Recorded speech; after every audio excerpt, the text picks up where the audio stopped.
sa paanan ng mga burol ng barangay San Isidro, kung saan ang damoy laging dilaw sa init ng araw at ang hangin ay puno ng alikabok tuwing tag-init, namumuhay ang isang binatang pastolero na nagngangalang Tomas.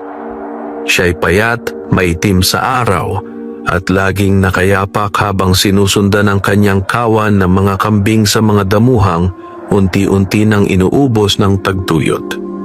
Bata pa lamang si Tomas ay nasanay na siya sa hirap.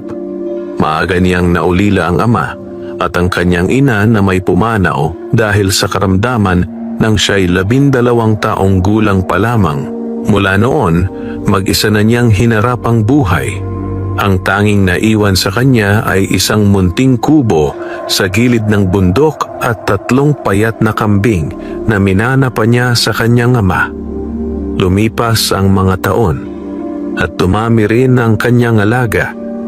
Mula sa 3, naging 7, naging 12, hanggang sa umabot sa 20. Ngunit kahit ganoon, nanatiling salat ang kanyang pamumuhay. Ang gatas na kanyang nakukuha ay ipinagbibili niya sa palengke sa murang halaga, sapat lamang upang makabili ng bigas, asin at kaunting tuyo.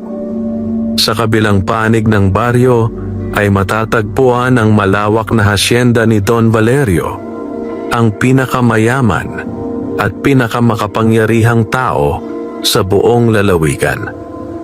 Saklaw ng kanyang lupain ang mga bukirin, kagubatan at maging ang ilang bahagi ng bundok. Marami sa mga mahihirap na magsasaka at pastolero ang umaasa sa kanya, ngunit kapalit nito ay ang mabigat na buwis at walang katapusang pagsunod. Si Don Valerio ay kilala sa pagiging sakim.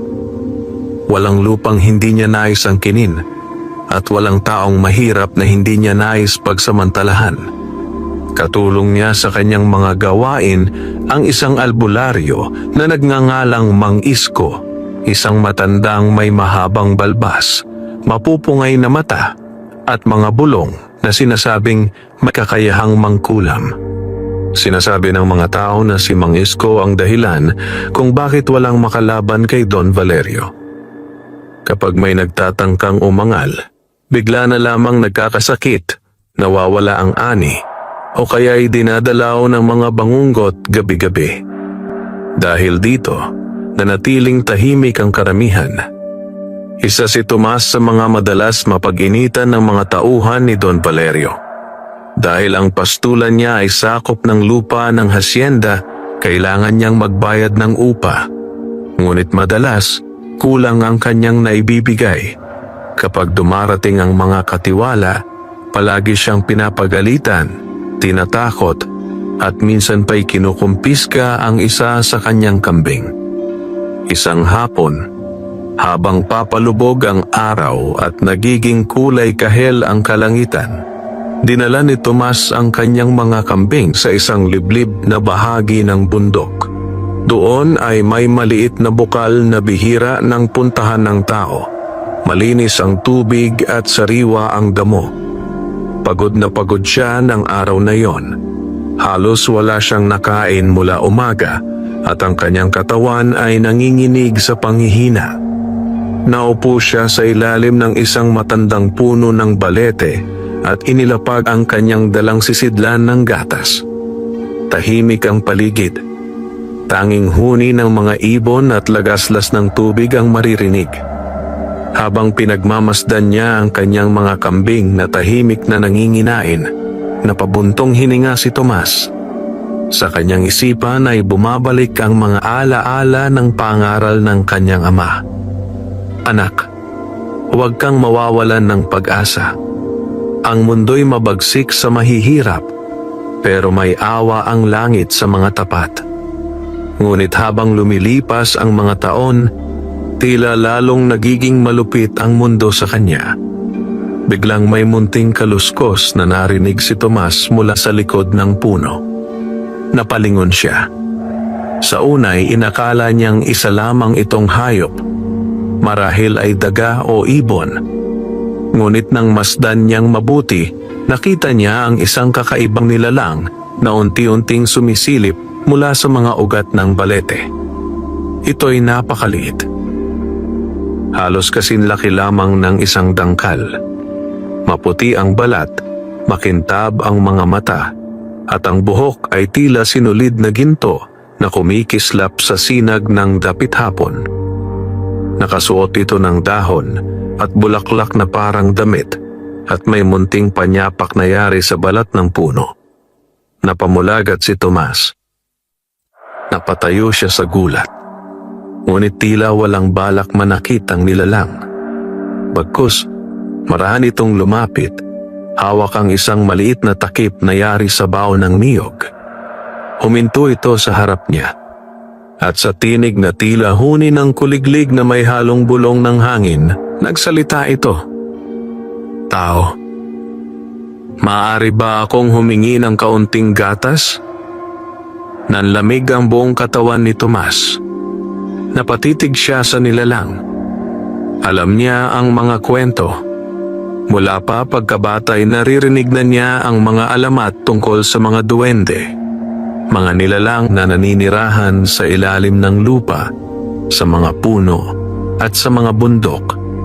May mga mababait, may mga mapaghiganti. May nagbibigay ng biyaya, may nagdadala ng sumpa. Hindi siya makapagsalita sa una. Nang makabawi, mahina niyang nasabi, ikaw ba ay duwende? Ngumiti ang munting nilalang. Oo, sagot nito. Ako'y tagapangalaga ng bahaging ito ng bundok. Matagal na kitang minamasdan. Nagulat si Tomas. Ako? Tumango ang duwende. Araw-araw kang dumarating dito. Hindi ka naninira ng halaman. Hindi mo sinasaktan ng mga hayop. Iginagalang mo ang lupa, kaya't hindi kita tinatakot. Tumingin ito sa sisidlan ng gatas. Ngunit ako'y nauuhaw. Maraming araw na akong walang natitikman na gatas ng kambing. Nag-alinlangan si Tomas. Ang gatas na iyon ay kanyang ibebenta kinabukasan. Kailangan niya iyon para mabuhay. Ngunit sa harap ng kakaibang nilalang, hindi niya magawang tumanggi. Naalala niya ang sinabi ng ama tungkol sa kabutihan. Dahan-dahan niyang kinuha ang sisidlan at ibinuhos ang kaunting gatas sa maliit na takip. Inabot niya ito sa duwende. Kaunti lang po, mahina niyang sabi. Ito lang po ang meron ako. Tinanggap iyon ng duwende. Uminom ito ng marahan, wari sinasarap ang bawat patak. Kumislap ang mga mata nito sa tuwa. Maraming salamat, Tomas, sabi nito. Nagulat muli ang binata. Alam mo ang pangalan ko? Oo, sagot ng duwende. Alam ko ang iyong buhay, ang iyong paghihirap, at ang iyong kabutihan. Nang maubos ang gatas sa takip, ibinalik ito ng duwende. Tandaan mo ang araw na ito, wika nito. Dahil mula ngayon, hindi ka na nag-iisa. Lumapit ito kay Tomas at marahang inilapat ang maliit nitong kamay sa kanyang noo. Biglang nakaramdam ang binata ng init na dumaloy sa kanyang katawan. Parang may liwanag na pumasok sa kanyang dibdib. Nang muli niyang idilat ang mga mata, wala na ang duwende. Tanging ang banayad na simoy ng hangin at ang mahinang pagtunog ng mga dahon ang naiwan. Napaupo si Tomas sa lupa. Hindi niya alam kung panaginip lamang iyon o tunay na nangyari. Ngunit sa kanyang dibdib, naroon ang kakaibang pakiramdam. Parang may bagong pag-asa na unti-unting umuusbong. Hindi niya alam na ang munting pagtulong na iyon ay magiging simula ng isang pambihirang pagbabago sa kanyang buhay. At hindi rin niya alam na sa kabilang panig ng baryo, sa loob ng malaking mansyon ni Don Valerio, may nagbabantang unos na unti-unting naghahanda laban sa kanya. Sa gabing iyon, Sa ilalim ng bituin at buwan, tahimik na natulog si Tomas. Dala ang isang pangakong hindi pa niya lubos na nauunawaan, ngunit unti-unting magbabago sa kanyang kapalaran. Madilim pa ang kalangitan nang magising si Tomas kinabukasan. Ang mga bituin ay unti-unti nang nawawala, at ang malamig na simoy ng hangin mula sa bundok ay pumapasok sa kanyang mumunting kubo sa pamamagitan ng mga siwang sa kawayan. Bumangon siya mula sa banig na yari sa dahon ng niyog at marahang hinaplos ang kanyang mukha.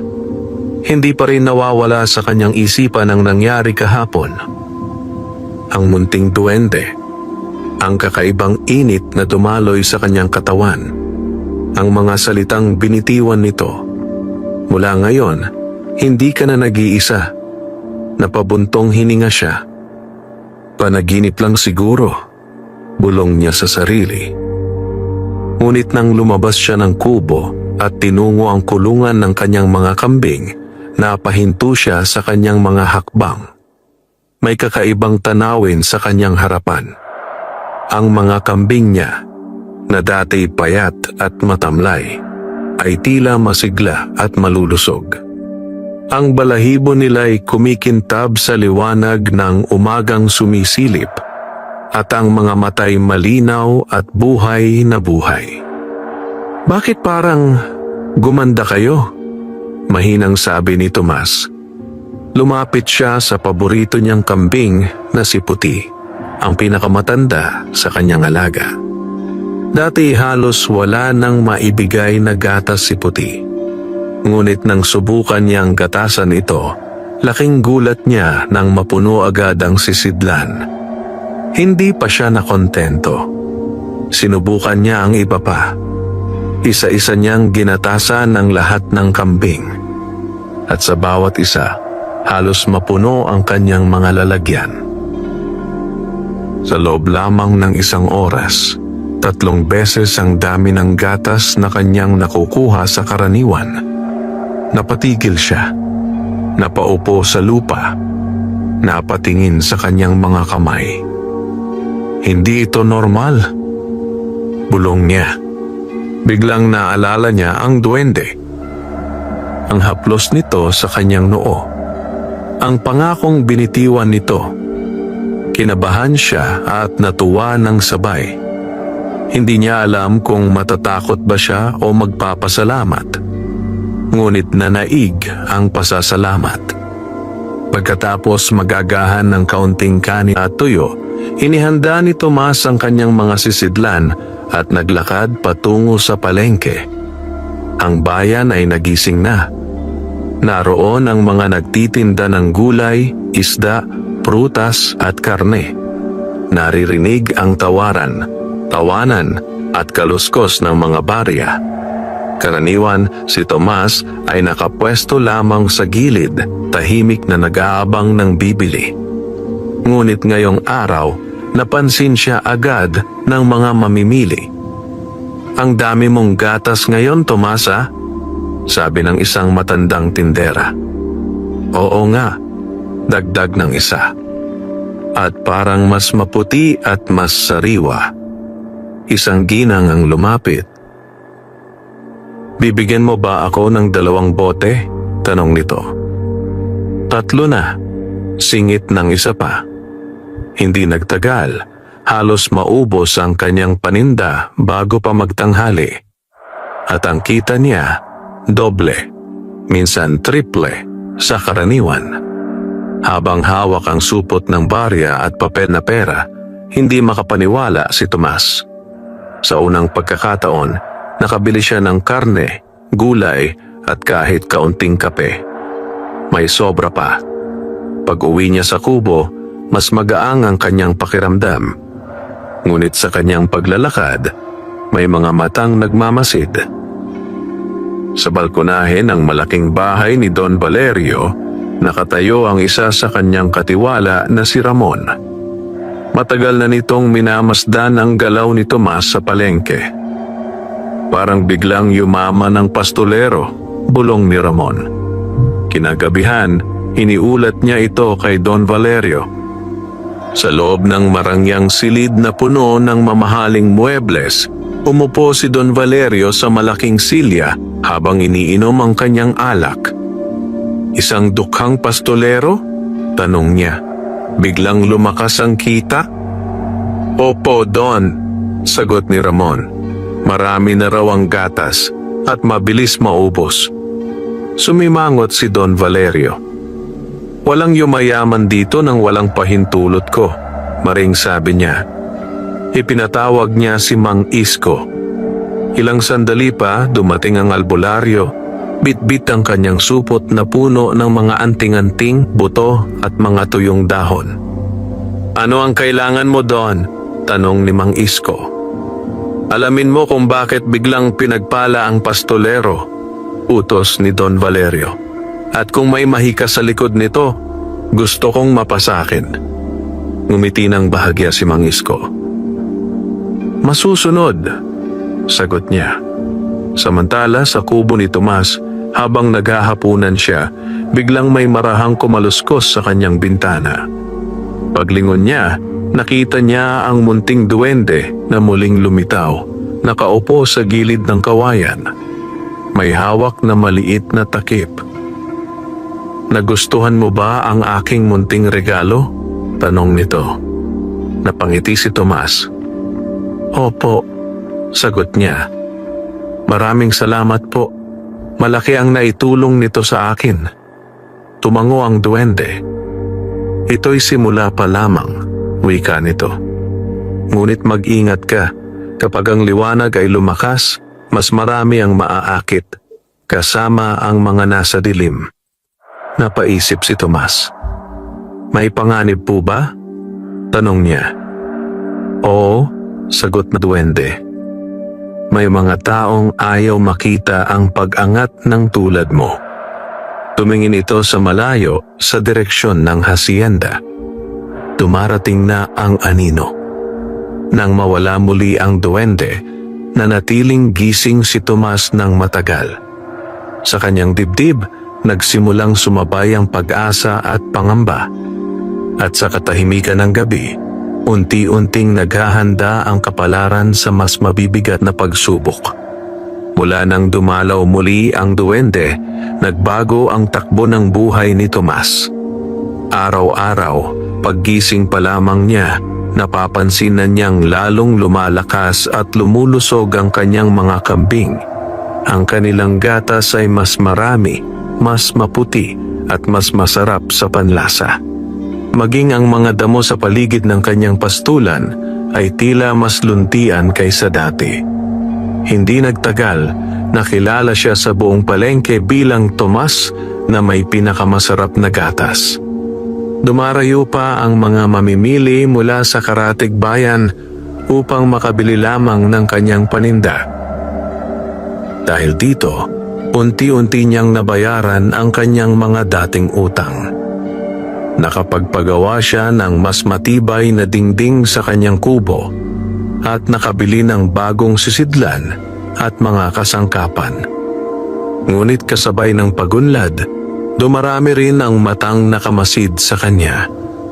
Isang umaga, habang papunta siya sa bukal, napansin niyang may mga bakas ng paa sa paligid ng kanyang pastulan. Hindi iyon bakas ng kambing o karaniwang tao. Mabibigat ang yapak at tila paikot-ikot ang lakad. Kinabahan siya. May nagmamasid sa akin, bulong niya. Nang gabing iyon, habang mahimbing na natutulog si Tomas, may dalawang aninong dahan-dahang gumapang palabas mula sa dilim ng mga puno. Sa pangunguna ni Mang Isko, tahimik silang lumapit sa kulungan ng kambing. May hawak ang albularyo na mangkok na may lamang maitim na likido at sa kanyang labi pabulong na umaagos ang mga salitang hindi maintindihan. Inilagay niya ang mangkok sa lupa. Nagkalat siya ng abo at tuyong dahon. Isinabit sa isang poste ang isang maliit na manikang yari sa dayami. Sa ngalan ng dilim, bulong niya, itali ang biyayang hindi sa kanya. biglang umihip ang malamig na hangin. Nagsimulang manginig ang mga dahon. Ngunit sa sandaling iyon, may marahang tunog na parang kampanilyang sumabay sa hangin. Mula sa ugat ng balete, lumitaw ang duwende. Ang kanyang mga matay kumikislap sa matinding liwanag. "Hindi kayo pinahihintulutan," wika nito. Napatigil si Mang Isko. Namutla ang kanyang muka. "Tagapangalaga," bulong niya. Sinubukan niyang ipagpatuloy ang ritual, ngunit biglang nagliyab ang mangkok at naglaho ang itim na likido. Nalaglag ang manikang dayami at naging abo. Napaatras ang albularyo. "Umalis kayo," mariing utos ng duwende. "Kung hindi, hindi na kayo makakabalik." Takot na takot, hinila ni Mang Isko ang kanyang kasamang tauhan at tumakas sa dilim. Kinabukasan, nagising si Tomas na may kakaibang pakiramdam. Parang may bantay sa paligid. Habang ginagatasan niya ang mga kambing, napansin niyang may munting bakas ng liwanag sa lupa, parang alikabok na ginto. Hindi niya alam, iyon ang bakas ng proteksyon ng duwende. Ngunit hindi doon natapos ang balak ni Don Valerio. Nang malaman niya ang pagkabigo ni Mang Isko, nagalit siya. "Walang silbi," sigaw niya. "Kung hindi sa kulam, sa dahas natin kukunin." Ipinatawag niya ang kanyang mga tauhan. "Puntahan ninyo ang pastolero," utos niya. "Takutin ninyo, kunin ninyo ang mga kambing. Kung lalaban, durugin ninyo." Kinagabihan, habang pauwi si Tomas mula sa palengke, napansin niya ang may 3 lalaking sumusunod sa kanya. Mabibigat ang hakbang. Tahimik, mapanganib. Pumilis ang tibok ng kanyang puso. Pumasok siya sa isang makitid na daan papunta sa kanyang kubo. Ngunit humarang ang mga lalaki. "Aba, Tomas," sabi ng isa, "ang yaman mo na ah. Pwede ka na sigurong magbigay kay Don Valerio ng mas malaking parte." Nanginig ang boses ni Tomas. "Binabayaran ko po ang tamang upa," sagot niya. Tumawa ang isa. "Hindi na sapat iyon." Bigla siyang hinablot. Sa sandaling iyon, biglang lumakas ang hangin. Ang mga sulo ng mga tauhan ay namatay. At mula sa dilim, narinig ang munting tinig. "Hindi ko siya iiwan." Isang bugso ng liwanag ang kumalat. Nabulag ang mga lalaki. Napatumba sila sa lupa. Nang maglaho ang liwanag, wala na si Tomas sa gitna ng daan. Nasa harap na siya ng kanyang kubo, ligtas. Mula sa puno, nakaupo ang duwende. "Hindi pa tapos ang laban," wika nito. "Ngunit hanggat nananatili kang tapat, hindi ka nila matatalo." Napayuko si Tomas. Sa kauna-unahang pagkakataon, naunawaan niyang ang kanyang pag-angat ay may kaakibat na panganib. At ang kanyang katahimikan ay unti-unting napapalitan ng digmaan sa pagitan ng liwanag at kasakiman. Mula nang mangyari ang insidente sa madilim na daan, hindi na muling naging payapa ang isipan ni Tomas. Sa bawat hakbang niya patungo sa pastulan, sa bawat pag-uwi niya sa kubo, lagi siyang naglilingon. Ang dating tahimik na bundok ay tila may mga matang nagmamasid sa kanya mula sa mga anino ng puno at bato. Ngunit sa kabila ng takot, pinili niyang magpatuloy. Araw-araw, sinisikap niyang maging mas masipag, mas maingat at mas tapat sa kanyang gawain. Mas maaga siyang gumigising. Mas maingat niyang inaalagaan ang kanyang mga kambing. Mas pinipili niyang huwag magpakita ng labis na yaman sa palengke. Unti-unti, natuto siyang magtipid. Nag-ipon siya. At sa unang pagkakataon sa kanyang buhay, Nagkaroon siya ng maliit na sisidlang puno ng perang nakatago sa ilalim ng kanyang banig. Ngunit hindi sapat ang pag-iingat upang takasan ang galit ni Don Valerio. Isang umaga, habang abala si Tomas sa paggagatas, may dumating na grupo ng mga lalaki na sakay ng kabayo. May dala silang mga dokumento at sandata. Sa unahan nila ay si Ramon. "Tomas," sigaw nito. "May utos si Don Valerio." Lumapit si Tomas, nanginginig ang dibdib. "Ano po yon?" tanong niya. Iniladlad ni Ramon ang isang papel. "Mula ngayon, ang lupang pinapastulan mo ay opisyal ng bahagi ng bagong proyekto ng hasyenda. Kailangan mong lisanin ito sa loob ng 3 araw. Parang binuhusan ng malamig na tubig si Tomas. "Pero dito na po ako mula pagkabata," sabi niya. "Wala po akong ibang mapupuntahan." Ngumisi si Ramon. "Hindi problema ni Don iyon. May isang tauhan na agad sinimulang itaboy ang mga kambing palayo." "Sandali po," sigaw ni Tomas. Humarang siya. Tinulak siya ng isa. Napatumba siya sa lupa. Ngunit bago pa lumala ang gulo, biglang may umihip na hangin mula sa burol. Nagugong ang mga dahon. Mula sa likod ng malaking bato, lumitaw ang duwende. Ngunit ngayon, hindi na ito mukhang maliit at marupok. May palibot itong liwanag. Ang mga mata ay nagliliyab. "Tigilan ninyo," wika nito. Napahinto ang mga lalaki. "Hindi ninyo maaaring agawin ang lupaing hindi sa inyo." Nanginginig si Ramon. "Isa kang nilalang," bulong niya. "Oo," sagot ng duwende. "At tagapangalaga ng lupang ito." Ipinadyak nito ang maliit na paa sa lupa. Biglang bumuka ang lupa sa harap ng mga tauhan. Isang makitid na bitak ang lumitaw. Napasigaw ang ilan. Napatakbo sila palayo.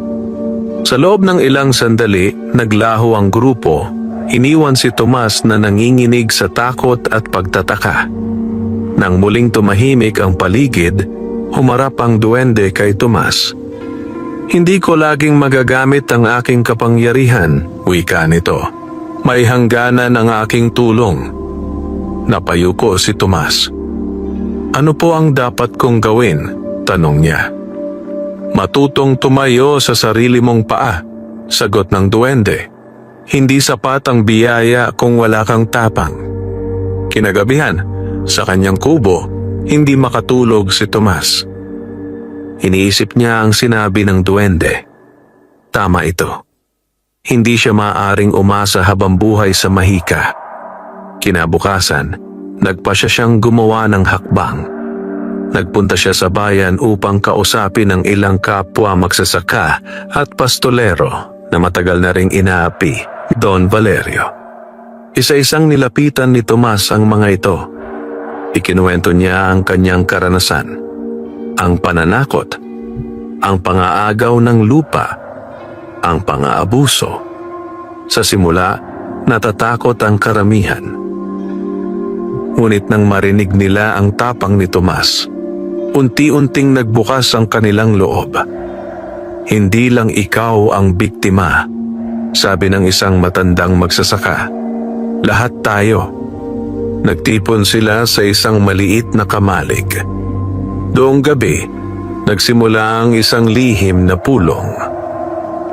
Pinag-usapan nila ang posibilidad ng pagtutulungan. Ngunit sa malayo, sa balkonahe ng hacienda, may matang nagbabantay. At sa tabi ni Don Valerio, muling ngumiti si Mang Isko. "Hayaan mo silang magtipon," bulong niya. "Mas madali silang dudurugin kapag magkakasama." Sa loob ng lumang kamalig na gawa sa kawayan at pawid, nagsisiksikan ang mga lalaki at babae na matagal nang yumuyuko sa bigat ng pang-aapi. May mga magsasakang kulubot na ang balat sa araw. May mga pastolerong payat at lupaypay. May mga inang may bitbit na sanggol. At sa gitna nila, nakaupo si Tomas. Tahimik, ngunit matatag ang mga mata. Isang lampara lamang ang nagbibigay liwanag sa kanilang pagtitipon. Sa bawat pag-ugoy ng apoy, tila sumasabay ang kanilang pag-asa at pangamba. Kung malalaman ito ni Don Valerio, tiyak na paparusahan tayo. Bulong ng isang lalaki. Oo, sagot ng isa. Baka bawiin ang aming lupa. Tahimik na nakinig si Tomas. Nang matapos ang bulungan, tumayo siya. Huwag po tayong matakot, wika niya. Matagal na po tayong inaapi. Kung mananatili tayong tahimik, lalo lang tayong mawawala. Tumingin siya sa bawat mukha. Hindi ko po kayo pinipilit, dagdag niya. Pero kung magtutulungan tayo, may pag-asa tayong lumaban. Nagkaroon ng katahimikan. Sa huli, nagsalita ang matandang magsasakang si Mang Doro. Sa edad kong ito, sabi niya, wala na akong masyadong mawawala.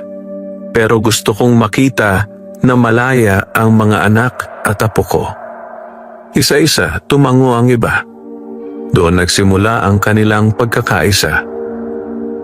Nagkasundo silang mag-ipon ng kaalaman, lakas at suporta.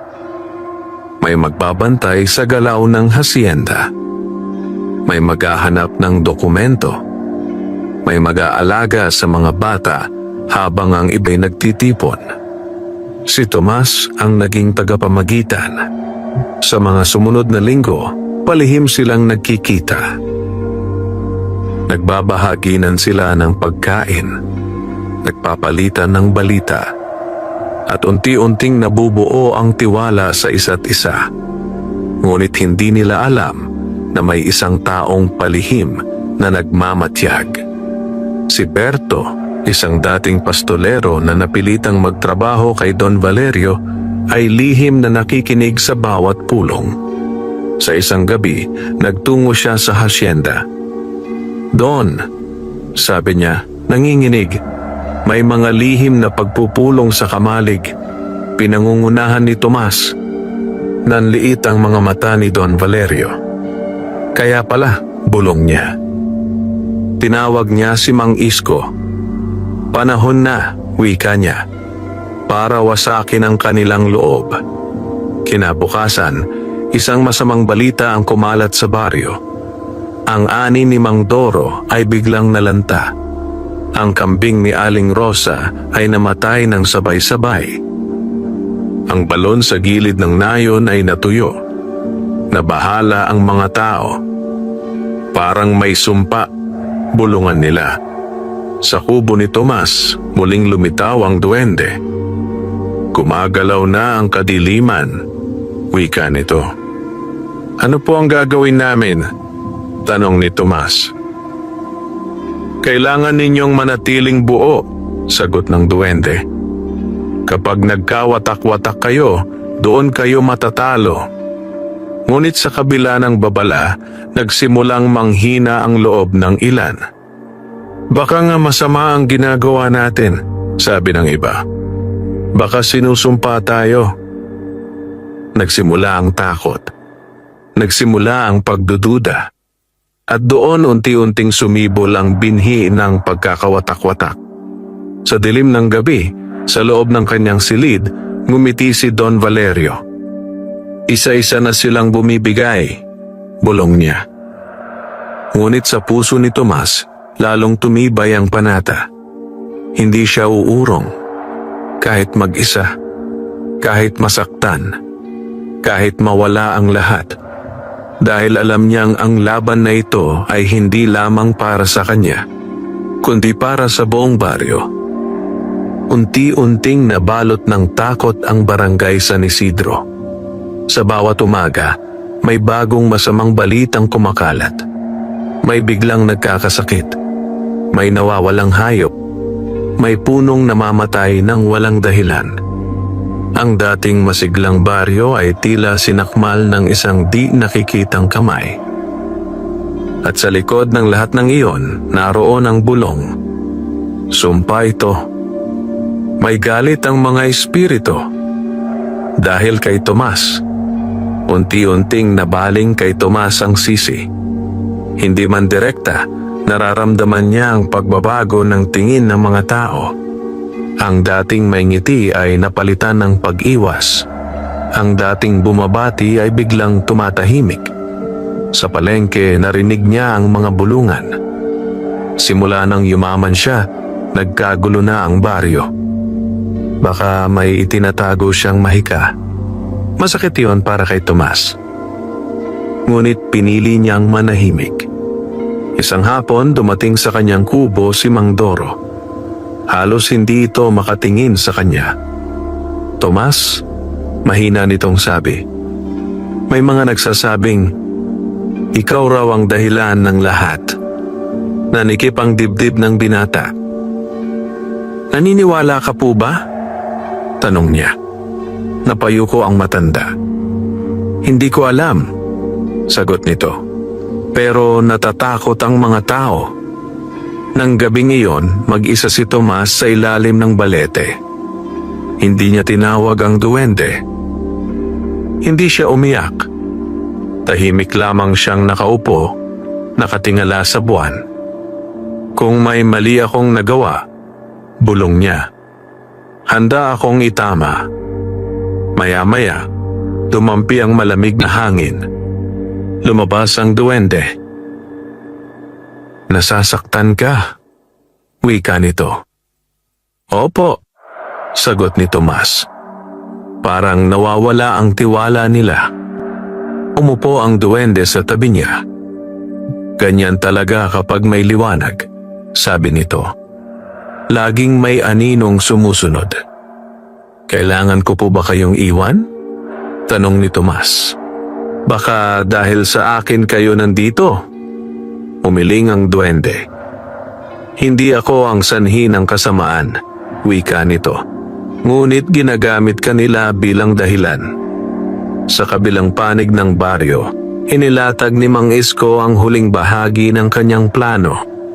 Sa tulong ng kanyang mga anting-anting, nagpakalat siya ng bulong-bulungang panaginip sa ilang tao. Sa kanilang pagtulog, nakikita nila si Tomas na napapalibutan ng dilim. Pagkagising, lalong tumitindi ang kanilang takot. Isang umaga, nagtipon ang mga tao sa gitna ng baryo. Naroon si Ramon. Naroon ang mga tauhan ng hasyenda. Atin nang wakasan ito, sigaw ni Ramon. Ialay natin si Tomas sa paglilinis ng baryo. Nagulat si Tomas. Naramdaman niya ang malamig na tingin ng mga dating kaibigan. May humila sa kanya. May nagtulak. Hindi ako masama, sigaw niya. Wala akong sinasaktan. Ngunit nilamon siya ng ingay. Sa gitna ng kaguluhan, biglang nagdilim ang langit. Umihip ang malakas na hangin. Lumindol ang lupa. Lumabas ang duwende, napapalibutan ng liwanag. Tumigil kayo! Sigaw nito. Napatigil ang lahat. Nililin lang kayo, wika nito. Ang sumpa ay gawa ng tao, hindi ng pastolero. Lumapit ito kay Mang Isko na nagtatago sa likod. Alam ko ang iyong ginagawa, maring sabi ng duwende. Ngunit biglang may inihagis na pulbos ang albularyo. Sumabog ang usok. Nang maglaho ito, wala na si Mang Isko. Naiwan ang baryo sa katahimikan. Unti-unting napagtanto ng mga tao ang kanilang ginawa. Lumapit si Mang Doro kay Tomas. Patawad, sabi nito. Tumango si Tomas. Ngunit alam niyang hindi pa tapos ang laban. Dahil ang kaaway ay hindi pa sumusuko. At ang pinakamabigat na pagsubok ay papalapit pa lamang. Matapos ang kaguluhan sa gitna ng baryo, nanumbalik ang katahimikan sa barangay San Isidro, ngunit hindi na ito katulad ng dati. Ang katahimikan ngayon ay puno ng hiya at pangamba. Marami ang umiiwas kay Tomas. May mga hindi makatingin sa kanya. May mga lihim na nagsisisi. Sa kabila nito, nanatiling tahimik ang binata. Hindi siya nanumbat. Hindi siya nagalit.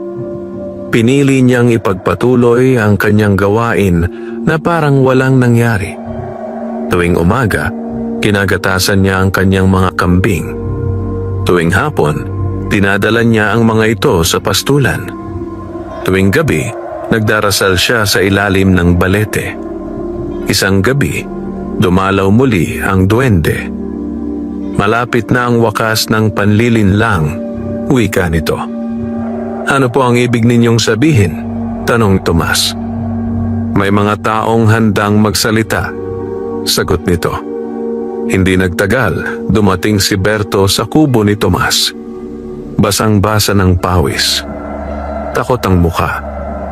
Tomas, sabi niya, hindi ko na kaya. Pinapasok siya ni Tomas. Ikaw ang nagsumbong, patuloy ni Berto, umiiyak. Ako ang nagbalita kay Don Valerio. Ako ang nagdala ng impormasyon kay Mang Isko. Nanahimik si Tomas. Ginawa ko yun dahil sa takot, dagdag ni Berto. Pero ngayon, nakikita ko na ang ginagawa nila. Ikinuwento ni Berto ang lahat.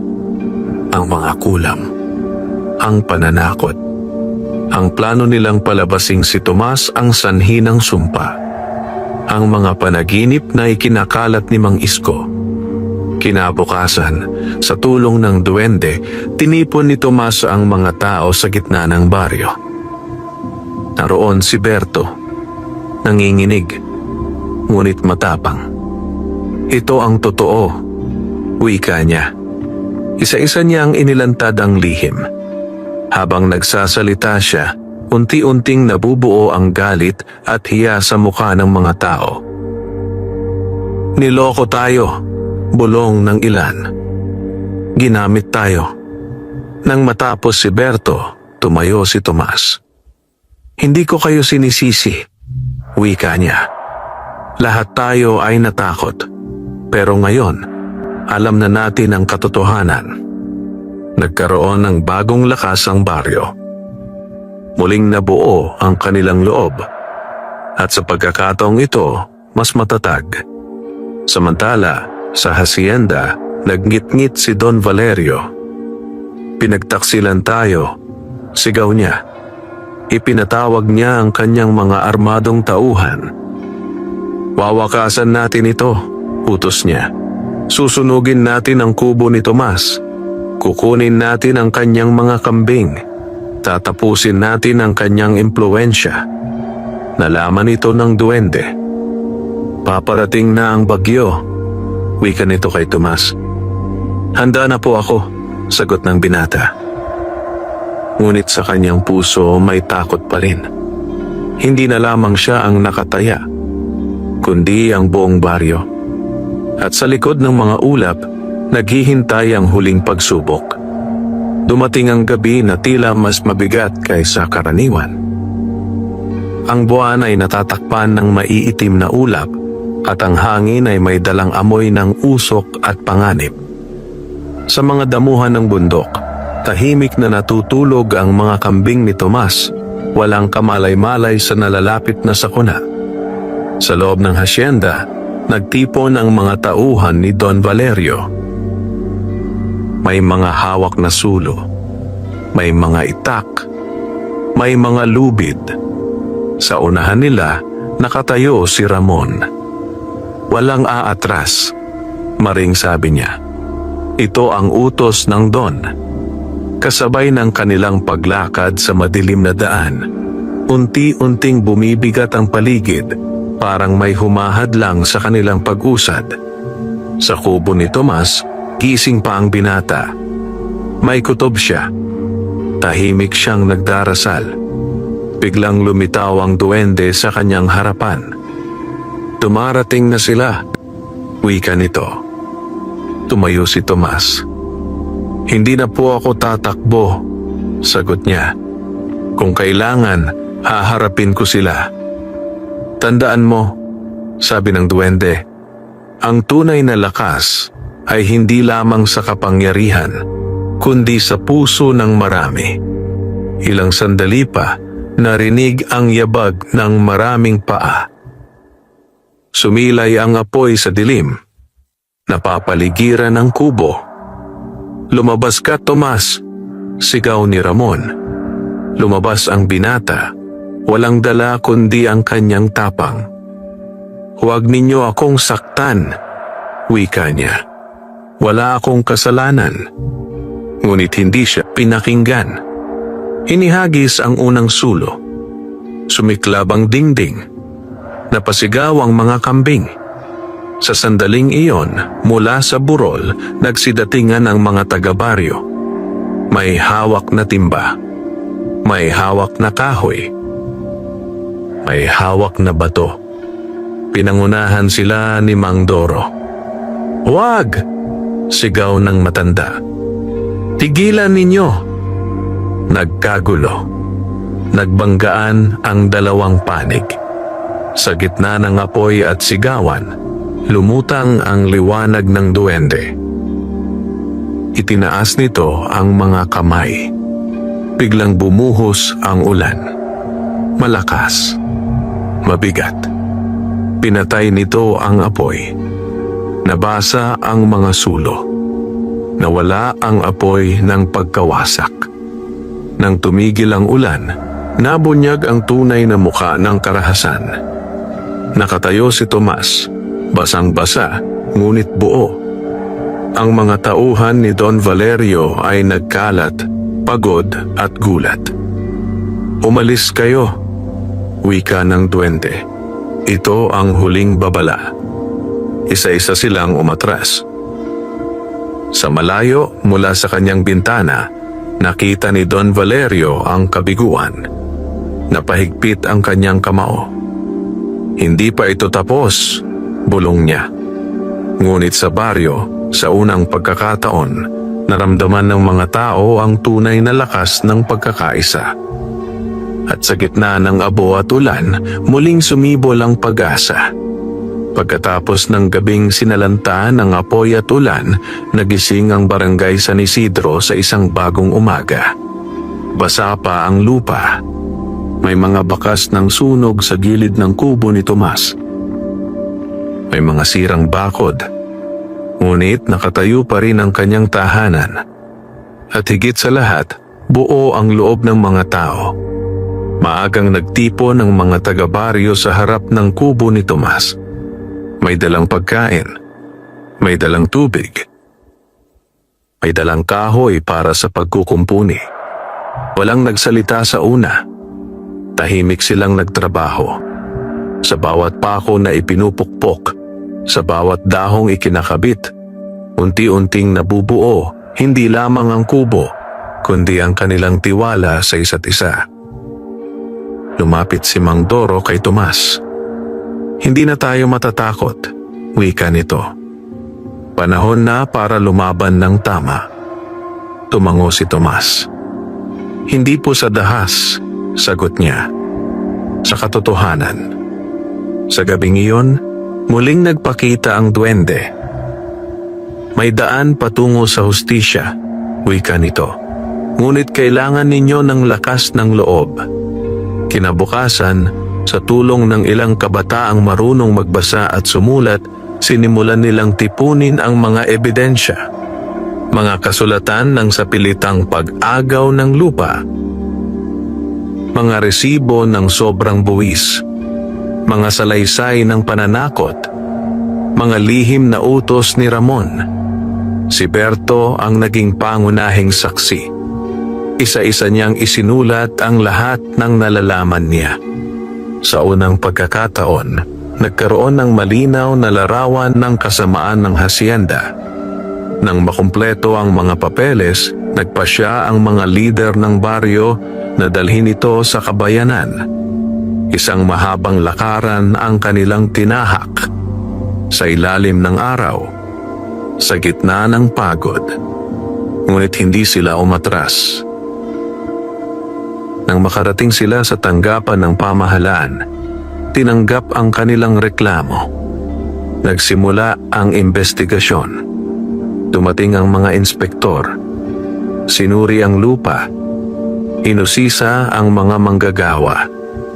Inimbestigahan ang mga ari-arian ni Don Valerio. Nataranta ang Don.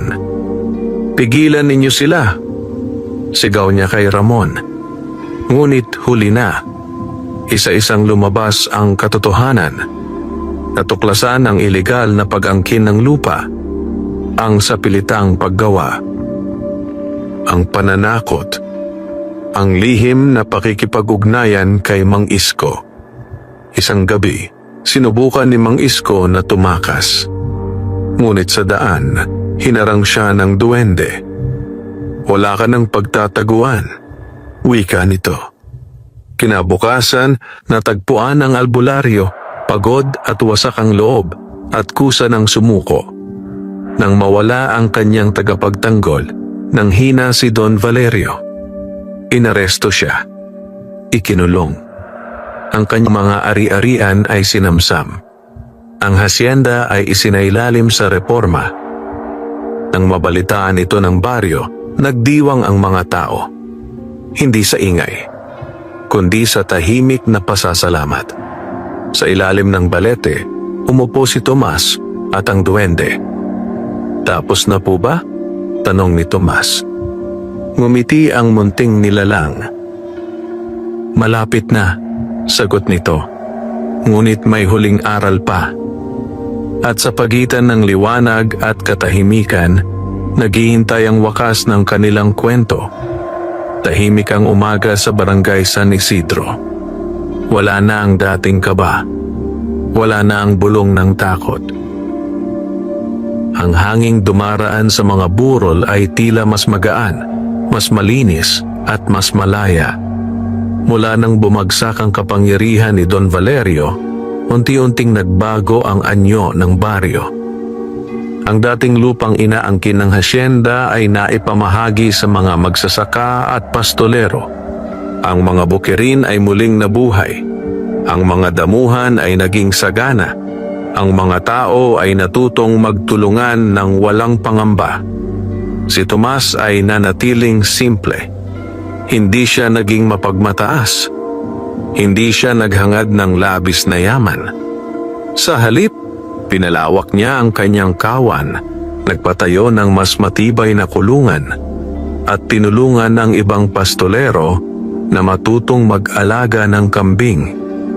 Itinuro niya sa kanila ang tamang paggagatas, ang wastong pag-aalaga, ang paggalang sa lupa, at higit sa lahat, ang pagiging tapat. Sa tulong ng kanyang kita, nagpatayo rin siya ng maliit na paaralan sa gilid ng baryo upang matutong bumasa at sumulat ang mga bata. Naging sentro ito ng pag-asa.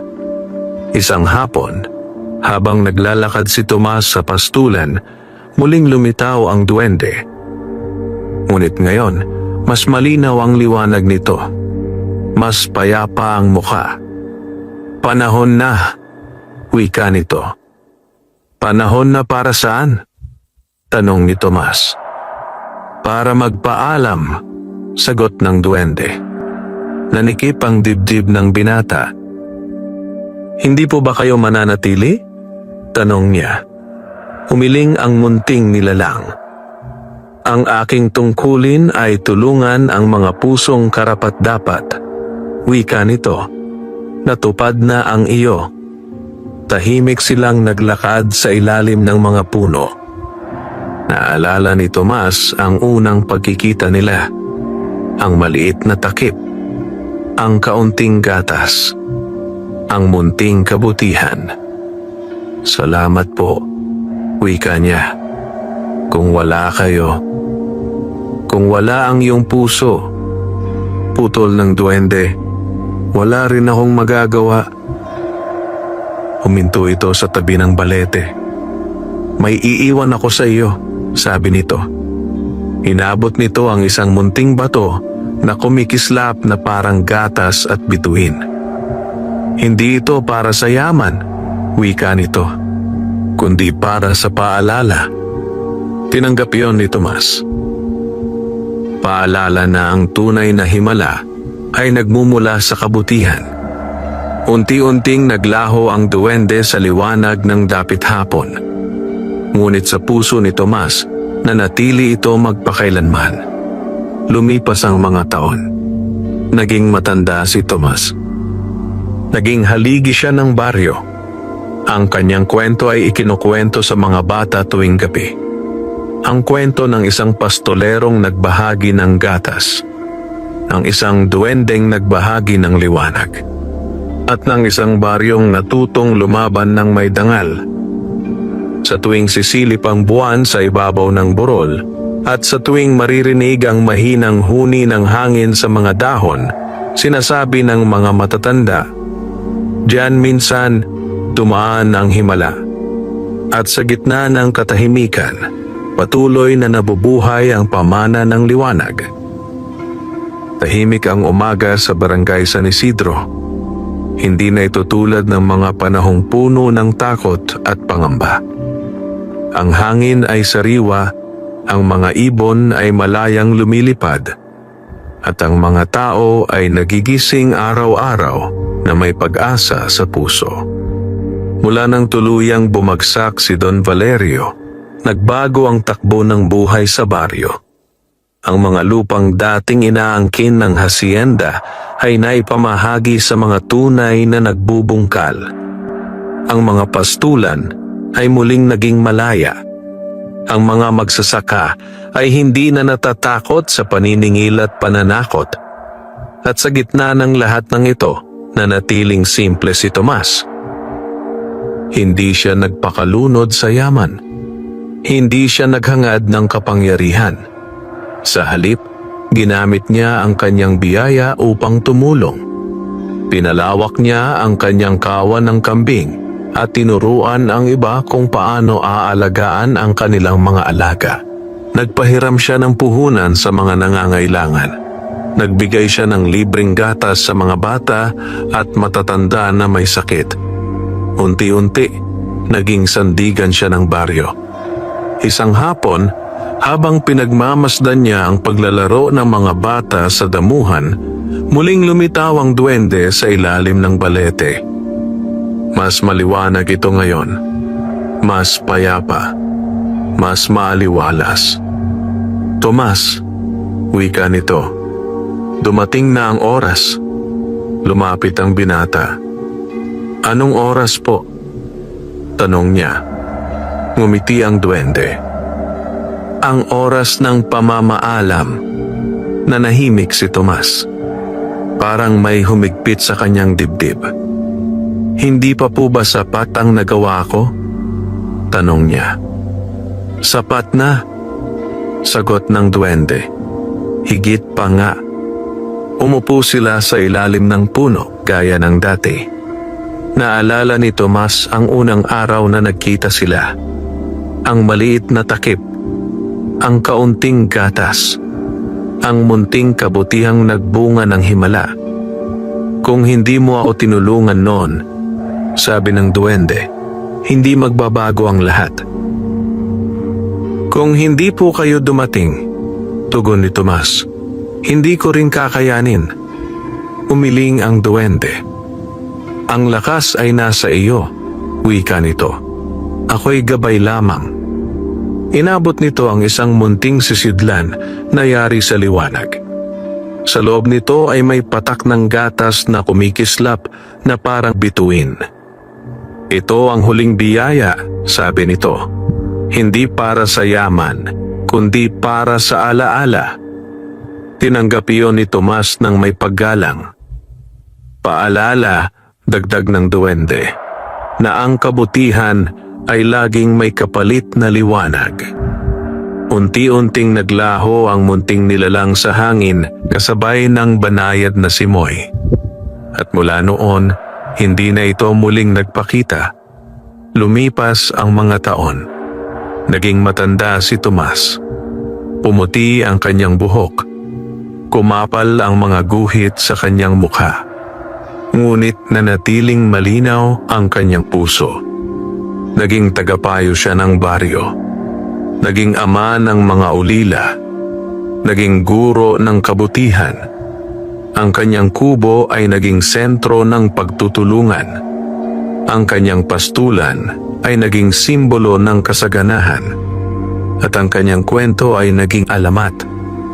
Tuwing gabi, ikinukwento ng mga matatanda sa mga bata ang tungkol sa pastolerong nagbahagi ng gatas sa isang munting duwende. Kung paanong ang maliit na kabutihan ay naging simula ng malaking pagbabago. Kung paanong ang tapang at katapatan ay nanaig laban sa kasakiman. Sa tuwing sumisilip ang buwan sa ibabaw ng burol, at sa tuwing maririnig ang bulong ng hangin sa mga dahon, sinasabi ng mga tao, diyan nagsimula ang himala. At sa puso ng barangay San Isidro, magpakailanman nang mananatili ang alaala ni Tomas, ang pastolerong nagbigay ng gatas at tumanggap ng liwanag. At doon nagtapos ang kwento ng isang simpleng pastolero na minsang nagbahagi ng kaunting gatas sa isang munting nilalang. Walang inaasahang kapalit, walang hinintay na gantimpala, kabutihan lamang ang kanyang dala. Ngunit mula sa munting kabutihang iyon, isinilang ang isang himala. Si Tomas, na dating nag-iisa sa burol ng kahirapan, ay naging ilaw ng kanyang baryo. Hindi dahil sa mahika, hindi dahil sa yaman, kundi dahil sa tapang, katapatan, at malasakit sa kapwa. Ang duwende ay naglaho. Ang kapangyarihan ni Don Valerio ay bumagsak. Ang kasakiman ay natalo. Ngunit ang aral ay nanatili, na ang tunay na yaman ay hindi nasusukat sa dami ng ari-arian, kundi sa dami ng pusong natulungan. Na ang tunay na lakas ay hindi nagmumula sa pananakot, kundi sa pagkakaisa. At na ang tunay na himala ay nagsisimula sa isang simpleng gawa ng kabutihan. Hanggang ngayon, sa tuwing may batang nawawala sa bundok at ligtas na nakakauwi, sinasabi ng matatanda na ginabayan daw ng munting liwanag. Sa tuwing may pastolerong nagbabahagi ng gatas sa kapwa, sinasabi nilang pinagpala iyon ng espiritu ng kabutihan. At sa tuwing may taong tumutulong ng walang hinihinging kapalit, sinasabi ng hangin, narito pa rin ang diwa ni Tomas. Sa barangay San Isidro, hindi na kailangan ng mahika upang maging masagana ang buhay. Dahil natutunan na ng mga tao ang pinakamahalagang aral, na kapag ang puso ay busilak, ang mundo ay nagiging tahanan ng himala. At doon, sa pagitan ng burol at langit, sa pagitan ng tao at kabutihan, namuhay ang kanilang alaala, magpakailanman. Wakas, wakas, wakas, wakas, wakas, wakas, wakas.